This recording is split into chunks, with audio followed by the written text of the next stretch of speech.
Hello friends, இந்த வீடியோவில் type definition பற்றி தான் நம்ம பார்க்க போகிறோம். வீடியோக்குள்ளே போகிறதுக்கு முன்னாடி நம்ம EduTut சேனலை நீங்கள் இது வரைக்கும் சப்ஸ்கிரைப் பண்ணல அப்படின்னா கீழே சப்ஸ்கிரைப் பட்டன் இருக்கும், அதை மறக்காமல் கிளிக் பண்ணுங்கள். அப்படியே பக்கத்தில் பெல் நோட்டிஃபிகேஷன் ஐக்கான் இருக்கும், அதையும் கிளிக் பண்ணி ஆல் அப்படிங்கிற ஆப்ஷனையும் செலக்ட் பண்ணி வச்சுக்கோங்க. அப்போ தான் உங்களுக்கு ஃபர்தராக நோட்டிஃபிகேஷன்ஸ் காட்டும். நான் வீடியோஸ் அப்லோட் பண்ணுறப்ப நீங்களும் குயிக்காக பார்த்து லேர்ன் பண்ணிக்க முடியும். ஓகே ஃப்ரெண்ட்ஸ், இப்போ டைப் டெஃபினேஷன் கான்செப்ட்குள்ளே நம்ம போகலாம். ஸோ டைப் டெஃப் அப்படிங்கிற இந்த ஒரு கீவேர்டு வந்து பார்த்திங்கன்னா சி ப்ரோக்ராமிங் லாங்குவேஜில் வந்து அங்கங்கே நீங்கள் வந்து நோட்டீஸ் பண்ணியிருப்பீங்க, பார்த்துருப்பீங்க. ஸோ இந்த கீவேர்டு யூசேஜ் வந்து என்ன அப்படின்னு சொல்லி வந்து பார்த்தீங்கன்னா, டைப் டெஃப் அப்படிங்கிறது உங்களை வந்து யூசர் டிஃபைன் டேட்டா டைப்ஸ் வந்து க்ரியேட் பண்ணுறதுக்கு ஹெல்ப் பண்ணும். அப்படின்னா என்ன அப்படின்னு பார்த்தீங்கன்னா, சி ப்ரோக்ராமிங் லாங்குவேஜில் நீங்களாக வந்து பார்த்தீங்கன்னா ஒரு டேட்டா டைப்புக்கு நேம் வந்து நீங்கள் வந்து கொடுத்துக்கலாம் அப்படிங்கிறது தான். இப்போ டிஃபால்ட்டாக நம்மக்கிட்ட என்னென்ன டேட்டா டைப்ஸ்லாம் இருக்குதுன்னு பார்த்தீங்கன்னா, இன்ட் இருக்குது, ஃப்ளோட் இருக்குது, டபுள் இருக்குது, கேரக்டர் இருக்குது. அதை வச்சு நம்ம ஸ்ட்ரிங் மேக் பண்ணுவோம். அதிலே வந்து பார்த்திங்கன்னா லாங்கு, ஷார்ட்டு, அன்சைன்டு, சைன்டு இந்த மாதிரி டிஃப்ரெண்ட் டேட்டா டைப்ஸ் இருக்குது இல்லையா? ஸோ அது எல்லாமே நம்ம டிக்ளேர் பண்ணுறப்ப என்ன பண்ணுவோம், அந்த நேம் அப்படியே யூஸ் பண்ணி தான் நம்ம வந்து யூஸ் பண்ணுவோம். இல்லை நான் அதுக்கு ஒரு டிஃப்ரெண்ட்டான நேம் கொடுக்கணும்னு நீங்கள் வந்து நினைக்கிறீங்க அப்படின்னா நீங்கள் வந்து அந்த மாதிரி கொடுத்துக்கலாம். அதுக்கு தான் வந்து பார்த்திங்கன்னா இந்த டைப் டெஃப் அப்படிங்கிற இந்த கீவேர்டு வந்து ரொம்ப ஹெல்ப்ஃபுல்லாக இருக்குது. ஒரு டேட்டா டைப்புக்கு நீங்கள் வந்து என்ன பண்ணலான்னா ஒரு நியூ நேம் வந்து நீங்கள் வந்து கொடுக்கலாம் அப்படிங்கிறதா இங்கே பார்த்தீங்கன்னா ரெட் கலர் ஃபாண்ட்லேயே நான் உங்களுக்கு காமிச்சிருக்கேன். So give a type a new name அப்படிங்கிறது என்ன, டேட்டா டைப் ஆல்ரெடி இருக்குது இல்லையா, அதுக்கு நீங்கள் ஒரு புது நேம் வந்து பார்த்திங்கன்னா கொடுத்து அந்த நேமை வச்சு நீங்கள் வந்து ப்ரோக்ராமில் யூஸ் பண்ணிக்கலாம். அதே டேட்டா டைப் நேம் தான் நீங்கள் யூஸ் பண்ணணும்னு அவசியம் கிடையாது. இப்போ ஃபார் எக்ஸாம்பிள் வந்து பார்த்தீங்கன்னா, நம்ம வந்து என்ன பண்ணுறோம்னா பைட் அப்படின்னு சொல்லிட்டு ஒரு யூசர் டிஃபைன் டேட்டா டைப் வந்து நம்ம வந்து டிஃபைன் பண்ணுறோம். இது வந்து என்ன மீனிங்னு பார்த்தீங்க அப்படின்னா, இப்படி தான் நம்ம வந்து டிஃபைன் பண்ணுவோம். டைப் டெஃப் நீங்கள் ஏதாவது ஒரு டேட்டா டைப்பை வந்து நீங்களாக வந்து நேமிங் கொடுக்கணும்னு நினச்சிங்கன்னா அப்போ நீங்கள் என்ன பண்ணணும்னா ஃபஸ்ட்டு டைப் டெஃப் அப்படிங்கிற அந்த கீவேர்டை யூஸ் பண்ணணும். ஸோ இந்த கீவேர்டு நீங்கள் யூஸ் பண்ணிங்கன்னா கம்பைலருக்கு வந்து என்ன புரியும் அப்படின்னா, ஓகே இந்த இடத்துல வந்து பார்த்தீங்கன்னா இந்த டைப் டெஃபுக்கு அடுத்து என்ன வேரியபிள் வந்து கொடுத்துருக்காங்களோ, அதாவது அடுத்து என்ன டேட்டா டைப் வந்து கொடுத்துருக்காங்களோ அதுக்கு இன்னொரு நேம் வந்து அசைன் பண்ண போகிறாங்க அப்படிங்கிறத வந்து பார்த்திங்கன்னா கம்பைலர் வந்து அண்டர்ஸ்டாண்ட் பண்ணிக்கும். அதுக்கு தான் இந்த டைப் டெஃப் அப்படிங்கிற இந்த கீவேர்டு வந்து நம்ம கொடுக்குறோம். ஸோ டைப் டெஃப் அப்படிங்கிற இந்த கீவேர்டு வந்து கொடுங்க. அதுக்கப்புறமாட்டிக்கு நீங்கள் என்ன பண்ணணும்னா, நீங்கள் என்ன டேட்டா டைப் வந்து கொடுக்கணும்னு நினைக்கிறீங்களோ அந்த டேட்டா டைப்பை கொடுத்துக்கலாம். இங்கே ஃபார் எக்ஸாம்பிள் அன்சைன்டு கேரக்டர்னு நம்ம வந்து எடுத்துருக்கோம். நீங்கள் சிம்பிள் அன்சைன்டு இன்ட்டுன்னு எடுத்துக்கலாம், இல்லை வெறும் இன்ட் எடுத்துக்கலாம், இல்லை வெறும் ஃப்ளோட் எடுத்துக்கலாம், இல்லை அன்சைன்டு டபுள், இந்த மாதிரி நீங்கள் என்ன டேட்டா டைப் பண்ணால் நீங்கள் கொடுத்துக்கலாம். கொடுத்துட்டு நீங்கள் என்ன பண்ணிக்கணும்னா ரைட் சைடில் வந்து பார்த்தீங்கன்னா அந்த டேட்டா டைப்புக்கு நீங்கள் புதுசாக என்ன நேம் வந்து கொடுக்கணும்னு நினைக்கிறீங்களோ அந்த நேமை நீங்கள் கொடுத்துக்கலாம். நான் இங்கே ஃபார் எக்ஸாம்பிள் பைட் அப்படின்னு சொல்லி நான் எடுத்திருக்கேன். அதை நான் வந்து பார்த்திங்கன்னா கேப்ஸ் லெட்டரில் வந்து டினோட் பண்ணியிருக்கேன். எதுக்கு அப்படின்னா வந்து ஸோ கேப்ஸில் கொடுத்தா அது கொஞ்சம் டிஃப்ரெண்ட்டாக நம்ம யூனிக்காக வந்து காட்டும் இல்லையா? ஸோ அதுக்காண்டி. ஸோ இதுதான் வந்து பார்த்திங்கன்னா டேட்டா டைப். இப்போ பைட் அப்படிங்கிறது தான் டேட்டா டைப்பாக மாறிடுச்சு. ஸோ இனிமே வந்து பார்த்திங்கன்னா இந்த டேட்டா டைப்புக்கு நீங்கள் வேரியபிள்ஸ் நீங்கள் டிஃபைன் பண்ணுறப்ப என்ன பண்ணுவீங்க, டேட்டா டைப் வேரியபிள் நேம்ஸ் நீங்கள் கொடுப்பீங்க இல்லையா? அப்போ வந்துட்டு நீங்கள் என்ன பண்ண தேவையில்லைன்னா இந்த அன்சைன்டு கேர்னு யூஸ் பண்ணுற இடத்துல எல்லா இடத்துலையும் இந்த பைட் அப்படிங்கிறத நீங்கள் ரீப்ளேஸ் பண்ணிக்கலாம். அதுதான் வந்து பார்த்திங்கன்னா டைப் டெஃப் அப்படிங்கிறது பண்ணுது. ஸோ டைப் டெஃப் அப்படிங்கிற வேர்டு அந்த மீனிங்லேயே வந்து பார்த்திங்கன்னா டைப் டெஃபினிஷன் அப்படிங்கிற மீனிங் வந்து வருது. அதாவது ஒரு டேட்டா டைப்புக்கு நீங்கள் ஒரு டிஃபைன் பண்ணுறீங்க, டெஃபினிஷன் கொடுக்குறீங்க அப்படிங்கிறது தான் அந்த டைப் டெஃபோட மீனிங்கு. ஓகே, இப்போ எப்படி டைப் டெஃபை வச்சு ஒரு டேட்டா டைப்புக்கு நம்ம நேம் வந்து அசைன் பண்ணுறதுன்னு பார்த்தோம். அதே மாதிரி அதிலிருந்து எப்படி வேரியபிள்ஸ் வந்து டிஃபைன் பண்ணுறதுன்னு பார்த்தீங்கன்னா, நீங்கள் எங்கெல்லாம் அன்சைன்டு கேரக்டர் யூஸ் பண்ணுவீங்களோ அந்த இடத்துல நீங்கள் பைட்டுன்னு ரீப்ளேஸ் பண்ணிக்கலாம்.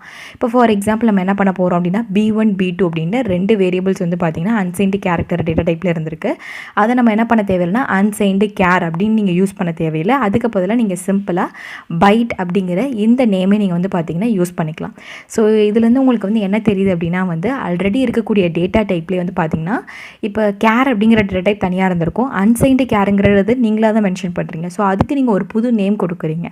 ஸோ அதான் வந்து பார்த்திங்கன்னா நீங்கள் இருக்கக்கூடிய டேட்டா டைப்புக்கு நீங்கள் புது நேம் கொடுக்கணும்னு நினச்சிங்கன்னா அது டைப் டெஃப் மூலிமா நீங்கள் வந்து பண்ண முடியும். அதே மாதிரி எந்த இடத்துலலாம் வந்து அந்த டேட்டா டைப் நீங்கள் மென்ஷன் பண்ணுறீங்களோ அதில் நீங்கள் என்ன நேம் வந்து கொடுக்கணும்னு நினைக்கிறீங்களோ அந்த நேமை வச்சு நீங்கள் வந்து ரீப்ளேஸ் பண்ணிக்கலாம். அதை தான் இங்கே காமிச்சிருக்கோம். இன்னொரு நோட்டீஸ் நீங்கள் வந்து கேட்பீங்க, என்னங்க இந்த இடத்துல வந்து பார்த்தீங்கன்னா பைட் அப்படிங்கிறது வந்து கேபிட்டல் லெட்டரில் இருக்குது, அப்பர் கேஸ் லெட்டர்ஸ் தான் யூஸ் பண்ணணுமா அப்படின்னு பார்த்தீங்கன்னா கிடையாது.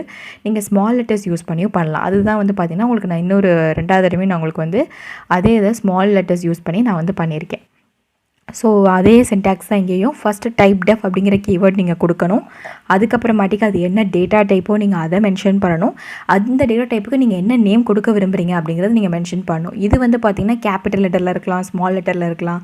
நம்ம ஏன் வந்து அப்பர் கேஸ் லெட்டர்ஸ் வந்து யூஸ் பண்ணுறோம் அப்படின்னா வந்து ஒரு சிம்பாலிக்காக வந்து நமக்கு பார்க்குறப்ப ஓகே இது வந்து கொஞ்சம் பார்த்திங்கன்னா Typedefனு கொஞ்சம் தனியாக தெரியறதுக்கானதை நம்ம கொடுக்குறோம். மற்றபடி ஒன்றும் கிடையாது. நீங்கள் ஸ்மால் லெட்டர்ஸ் யூஸ் பண்ணிக்கலாம், இல்லை அப்பர் கேஸ் லெட்டர்ஸ் வந்து யூஸ் பண்ணிக்கலாம். அதுக்கு அதை ஏற்றாப்பில் எங்கெங்கெல்லாம் நீங்கள் யூஸ் பண்ணணும்னு நினைக்கிறீங்களோ B1 B2 அப்படிங்கிறத கொடுத்துக்கலாம். இது வந்து பார்த்திங்கன்னா கேபிட்டல் லெட்டர் கிடையாது, ஸ்மால் லெட்டர் பைட்டு தான். ஓகே, இப்போ வந்து பார்த்திங்கன்னா இந்த Typedef அப்படிங்கிறது நமக்கு வந்து ஷார்ட்டாக சொல்லணும் அப்படின்னா அது ஒரு யூசர் டிஃபைன்டு டேட்டா டைப் அப்படின்னு நம்ம சொல்லலாம். ஓகே ஃப்ரெண்ட்ஸ், இப்போ நான் கோட் பாக்ஸ் ஐடியை வந்து ஓப்பன் பண்ணி நான் ஸ்ட்ரக்சர் தானே இப்போ நம்ம ரீசெண்டாக பார்த்தோம் இல்லையா, ஸோ அந்த கான்செப்ட்டில் Typedef எப்படி இம்ப்ளிமெண்ட் பண்ணுறது அப்படிங்கிறத சொல்கிறேன். ஏன்னா நம்ம ஸ்லைட்லேயே வந்து பார்த்திங்கன்னா நார்மலாக இருக்கக்கூடிய ஒரு character data type, unsigned character data டைப்புக்கு பார்த்தோம். ஸோ இதே மாதிரி தான் நீங்கள் என்ன பண்ணிக்கலாம் அப்படின்னா வந்து வேறு ஏதாவது ஒரு data type into, float, double எல்லாத்துக்கும் நீங்கள் வந்து இதை யூஸ் பண்ணிக்கலாம். சப்போஸ் இப்போ ஸ்ட்ரக்சருக்கு எப்படி யூஸ் பண்ணுறது அப்படிங்கிறத நான் இப்போ உங்களுக்கு காட்டுறேன். ஸோ இது வந்து 2 ஹெடர் ஃபைல்ஸ் நம்ம கொடுத்துருக்கோம். ஸோ யூஸ்வலாக சொல்கிறது தான். இது வந்து printf and scanf ஃபங்க்ஷன்ஸ் எல்லாமே டிஃபைன் பண்ணியிருக்காங்க. இந்த இடத்துல வந்து பார்த்திங்கன்னா ஸ்ட்ரிங் ஃபங்க்ஷன்ஸ் எல்லாமே டிஃபைன் பண்ணி வச்சுருக்காங்க string.h அப்படிங்கிற ஹெடர் ஃபைலில். ஓகே, ஸோ இந்த இடத்துல தான் வந்து பார்த்திங்கன்னா நம்ம என்ன பண்ணியிருக்கோம் அப்படின்னா ஸ்ட்ரக்சருக்கு நம்ம வந்து ஒரு புதுசாக நேம் வந்து கொடுக்குறோம். ஸோ அதான் வந்து பார்த்திங்கன்னா அதுக்கு நான் என்ன பண்ணியிருக்கேன்னா Typedef அப்படிங்கிற இந்த கீவேர்டை நான் யூஸ் பண்ணியிருக்கேன். ஸோ Typedef அப்படிங்கிற கீவேர்டு யூஸ் பண்ணிவிட்டு அஸ் யூஸ்வலாக நம்ம எப்படி ஸ்ட்ரக்சரை டிஃபைன் பண்ணுவோமோ அந்த மாதிரி தான் நான் டிஃபைன் பண்ணியிருக்கேன். ஸ்ட்ரக்ட் அப்படிங்கிற கீவேர்ட், அப்புறம் வந்து பார்த்திங்கன்னா புக்ஸ் அப்படிங்கிற அந்த ஸ்ட்ரக்சரோட டேக் நேமு, அதுக்கப்புறம் வித்தின் த கர்லி பிரேசஸ்க்குள்ளே நம்ம என்னென்ன மெம்பர்ஸோ அந்த மெம்பர்ஸ் எல்லாமே நான் வந்து கொடுத்துருக்கேன். ஒரு புக்குக்கு வந்து பார்த்திங்கன்னா டைட்டில், ஆத்தர், சப்ஜெக்ட், அப்புறம் புக் ஐடி இதெல்லாமே நான் வந்து கொடுத்துருக்கேன். அப்புறம் வந்து பார்த்திங்கன்னா அதை க்ளோஸ் பண்ணிவிட்டு டெர்மினேட் பண்ணுறதுக்கு முன்னாடி அந்த ஸ்ட்ரக்சரை வந்து செமிகோலன் வச்சு முடிக்கிறதுக்கு முன்னாடி நான் இந்த இடத்துல என்ன சொல்லியிருக்கேன்னா ஸ்ட்ரக்சர் வேரியபிள்ஸ் டிஃபைன் பண்ணலாம் அப்படின்னு நான் வந்து சொன்னேன் இல்லையா. ஸோ இந்த இடத்துல நம்ம வந்து என்ன பண்ணியிருக்கோம்னு வந்து பார்த்திங்கன்னா ஸ்ட்ரக்சர் வேரியபிள் நேம் வந்து கொடுத்துருக்கோம். ஸோ அதாவது வந்து பார்த்திங்கன்னா Typedef. ஸோ இந்த ஸ்ட்ரக்ட் புக்ஸ் நம்ம யூஸ்வலாக என்ன பண்ணுவோம், இதோட நேமிங் வந்து பார்த்திங்க அப்படின்னா இந்த இடத்துல நம்ம வந்து டிக்ளேர் பண்ணுவோம். ஸோ அவுட் சைடு இந்த மெயின் ஃபங்க்ஷனில் வந்து நீங்கள் ஸ்ட்ரக்சருக்கு வேரியபிள்ஸ் க்ரியேட் பண்ணுறப்ப என்ன பண்ணியிருப்பீங்க பார்த்திங்கன்னா ஸ்ட்ரக்ட்டு இந்த ஸ்ட்ரக்சரோட டேக் நேம் நம்ம வந்து கொடுத்துருப்போம். அதுக்கப்புறமாட்டிக்கு தான் வேரியபிள் நேம் கொடுத்துருக்கோம். ஆனால் இப்போ வந்து பார்த்திங்கன்னா நான் புக்குன்னு கொடுத்துருக்கேன். ஸோ இப்போ உங்களுக்கு டிஃப்ரென்ஸ் புரியும்னு நினைக்கிறேன். யூஸ்வலாக வந்து எப்போ என்ன பண்ணுவோன்னா நான் கமெண்ட்ஸில் நான் உங்களுக்கு எழுதுகிறேன், பார்த்துக்கோங்க. யூஸ்வலாக நம்ம வந்து என்ன பண்ணுவோம் அப்படின்னா ஸ்ட்ரக்ட் அப்படிங்கிற கீவேர்டு வந்து எழுதிட்டு அந்த ஸ்ட்ரக்சரோட டேக் நேம் வந்து நம்ம வந்து எழுதுவோம். ஸோ ஸ்ட்ரக்ட்டுங்கிற கீவேர்டு அந்த டேக் நேம் எழுதிட்டு அதுக்கப்புறமாட்டிக்கு இந்த ஸ்ட்ரக்சருக்கு நான் என்ன வேரியபிள் நேம் கொடுக்குறேன்னு ஆசைப்படுறேனோ அதை நம்ம எழுதுவோம். ஃபார் எக்ஸாம்பிள் நம்ம வந்து புக்கு அப்படின்னு சொல்லிட்டு இதை தான் வந்து பார்த்திங்கன்னா யூஸ்வலாக நம்ம வந்து எழுதிட்டு வந்தோம். ஸோ இதை நம்ம வந்து இப்போதைக்கு யூஸ் பண்ணாமல் நம்ம என்ன பண்ண போகிறோம்னா ஒரு புது Typedef கொடுக்குறேன். அதாவது நீங்கள் வந்து ஸ்ட்ரக்ட் புக்ஸை நீங்கள் எல்லா இடத்துலையும் எழுதணும்னு தேவையில்லை. ஸோ இதுக்கு பதில் தான் என்ன பண்ணுறேன்னா ஷார்ட்டாக புக் அப்படின்னு சொல்லிட்டு ஒரு நேம் வந்து கொடுக்குறேன். So type definition. ஸோ இந்த டைப்புக்கு நான் ஒரு நேம் வந்து டிஃபைன் பண்ணுறேன், அந்த நேம் தான் புக். ஸோ எங்கெல்லாம் ஸ்ட்ரக்ட் புக்ஸ்ன்னு வருதோ அங்கெல்லாம் நீங்கள் புக் அப்படின்னு சொல்லிட்டு நீங்கள் வந்து ரீப்ளேஸ் பண்ணிக்கலாம். அதுக்கப்புறமாட்டிக்கு வந்து பார்த்திங்கன்னா இந்த ஸ்ட்ரக்சர் வேரியபிள் நேம் வந்து பார்த்திங்க அப்படின்னா வந்து புக் அப்படிங்கிறது தான் இருக்குது. ஸோ இந்த இடத்துல கொடுத்துருக்கிறது வந்து பார்த்திங்கன்னா நீங்கள் ஸ்ட்ரக்சர் வேரியபிள் நேம்னு அசைன் பண்ணிக்க வேணாம். இந்த இடத்துல நம்ம Typedef அப்படின்னு சொல்லி கொடுத்துருக்கிறதுனால இது வந்து என்ன அப்படின்னா இந்த ஸ்ட்ரக்சர் அப்படிங்கிற புது டேட்டா டைப்புக்கு யூசர் டிஃபைன் டேட்டா டைப்புக்கு நான் கொடுக்கக்கூடிய நேம் தான் வந்து பார்த்திங்கன்னா புக் அப்படிங்கிற இந்த நேமை வந்து பார்த்திங்கன்னா குறிக்குது. ஸோ மெயின் ஃபங்க்ஷனில் பார்த்திங்கன்னா உங்களுக்கு தெரியும் நம்ம வந்து ஸ்ட்ரக்சரோட வேரியபிள் நேமை வந்து எங்கே டிஃபைன் பண்ணியிருக்கோம்னா மெயின் ஃபங்க்ஷனில் தான் டிஃபைன் பண்ணியிருக்கோம். வேரியபிள் நேம் வந்து பார்த்திங்கன்னா ஸ்மால் b போட்டிருக்கு இல்லையா. ஸோ இந்த புக்கு தான் வந்து ஸ்ட்ரக்சர் வேரியபிள் நேம். இது வந்து பார்த்திங்கன்னா Typedef, அதாவது ஸ்ட்ரக்சருக்கு நம்ம ஒரு புது நேம் கொடுத்துருக்கோம், அதுதான் வந்து பார்த்திங்கன்னா இந்த புக்.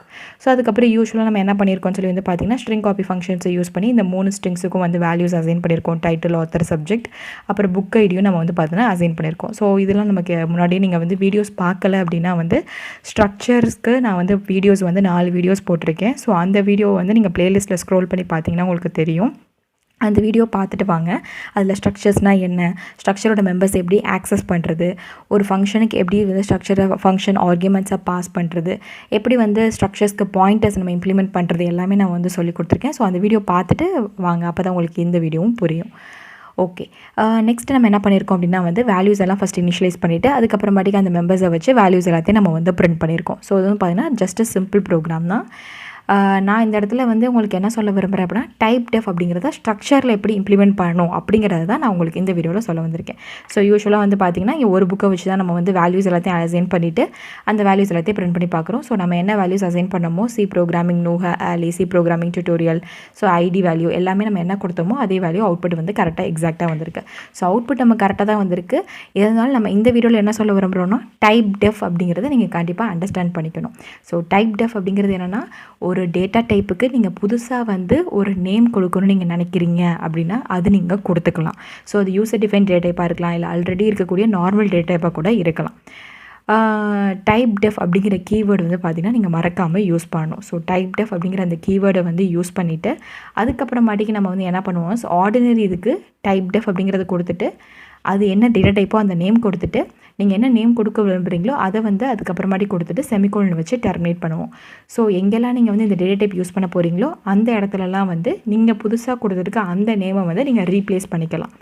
ஸோ அதே மாதிரி ஸ்ட்ரக்சருக்கு நான் வந்து உங்களுக்கு இப்போ என்ன பண்ணி காமிச்சேன் அப்படின்னா இந்த இடத்துல டைப்டெஃப் அப்படின்னு நம்ம வந்து கொடுத்துருக்கோம் இல்லையா.